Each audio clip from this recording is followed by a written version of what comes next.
Hi everybody, I hope you're well. In today's video, I'm going to show you how I took this photograph using one speed light, a Magmod grid, a Mag sphere, and these Christmas fairy lights. So, let's crack on.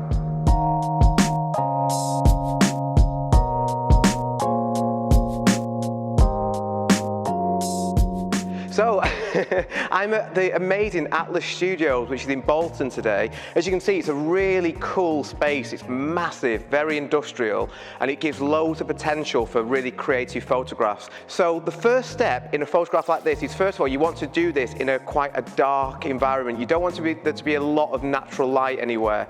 So I've chosen over here, because we've got this dark background on Demi, our model for today, and the dark background is going to help as well. This shot would be best if everything was really, really dark. It's not actually that dark here at the moment, but it's dark enough for us to be able to get this photograph. So the first step is going to be to take a base photograph of Demi with one speed light. And to do that, I'm going to use my Godox V860.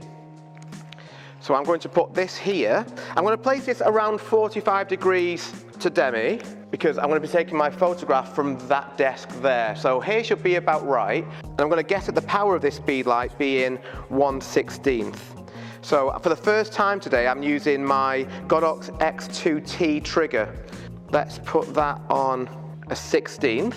This is just a test, as I say. Now at the moment, if I was to take a photograph using just this speed light as it is, we're going to get a huge spill of light and it's not going to be very good, to be honest. But let's try that. Let's just go through the steps. So Demi, I'm just going to just look that way if that's okay, Demi. Thank you. So this is just a guess at my exposure. I'm at 1/250th, ISO 100 because I'm trying to kill the ambient, and I'm going to be at f1.8 with my aperture. The reason for that is that when I shoot through something, I want to be at a wide aperture. That when you're shooting through anything or putting anything close to your lens, you want to be at the widest aperture that you can to create that foreground bokeh. So let's just see what we get at the moment. So that's actually really nice as it is, but what I'm going to do now is add on a Mag grid and a Mag sphere.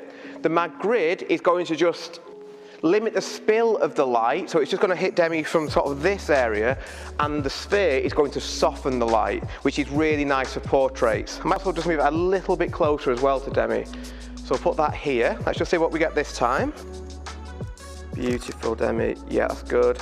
Okay, so I'm going to just increase the flash power of Speedlight A. I'm going to go from a 16th to a 1/4 power. The reason I've done that, yeah, that's nice now. The reason I did that is just because when you put a grid and a sphere onto the Speedlight, you're going to take away some of the perceived flash power. So now we've got a really nice base exposure.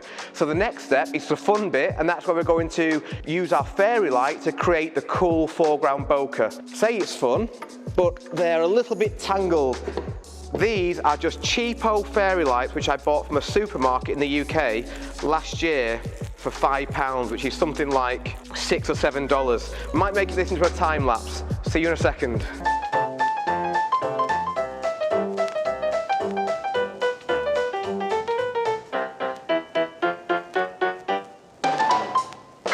Right, so I'm getting nowhere with this. So what I'm going to do is just try see what I can get with it as it is. It's still very tangled. But the best thing to do, I believe, for this, because I haven't actually tried using this before, is like with the tinfoil video, which I made and I'll link to up here.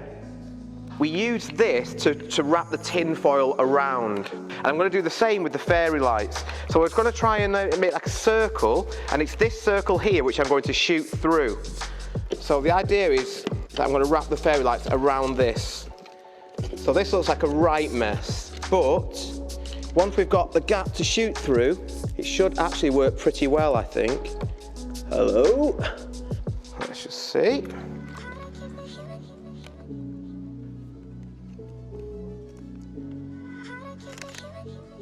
Yeah, it will look good. The fairy lights at the moment are just that little bit too dark. So to help with that, the fairy lights in effect are natural light in this photograph because I'm not introducing the lights for the fairy lights. So I'm going to open up my shutter speed from 640 to 200 even.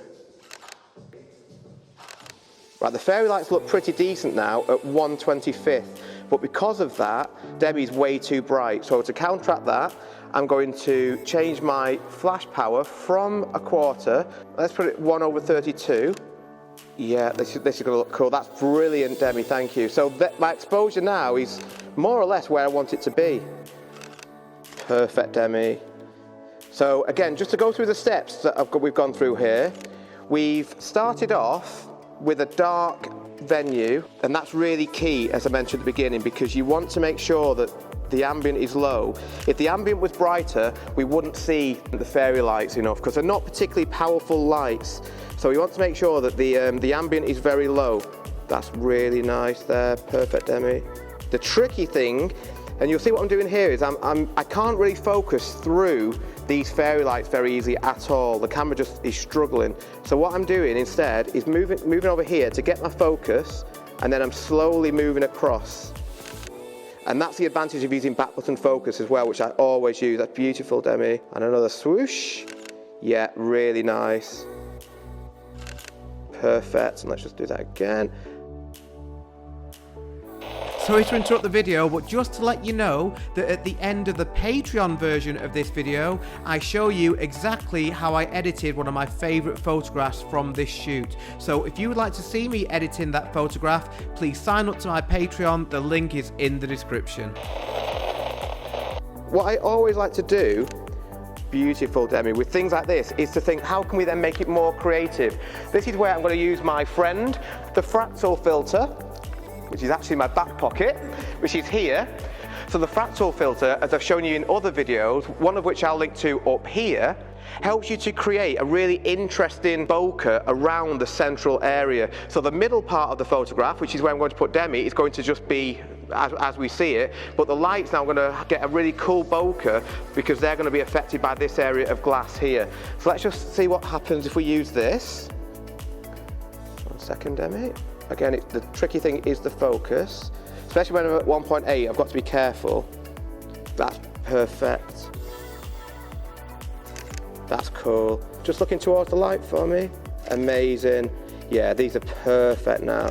Demi makes it so easy to get shots like this because the movement that she brings into these photographs is just perfect. Excellent. Thank you so much. And the very last one, let's change now from the 35mm to my 85mm lens, just to see what we get. Whenever you do a photograph like this, I'm really happy with what we've already got. So we might as well spend another minute or so just seeing what happens if we change our focal length, because we've got nothing to lose. And it may well be that we prefer these ones. It all depends. But we're giving ourselves that chance by just using another lens. Beautiful, Demi. Yeah, it's good. Let's go back a bit further. And swoosh. Yes, good. Excellent. That's amazing. Thank you very much, Demi. So, as always, I hope you've enjoyed this video. If you have any questions at all, please do let me know in the comments. And if you have enjoyed the video, I would really appreciate it if you could please leave a like on the video and consider subscribing to my channel for more videos like this in the future. So thank you very much again for watching, and I will see you next time. And if you have enjoyed this video, I would really appreciate it if you could please like the video. I would really, really appreciate it if you more videos like this in the future. So,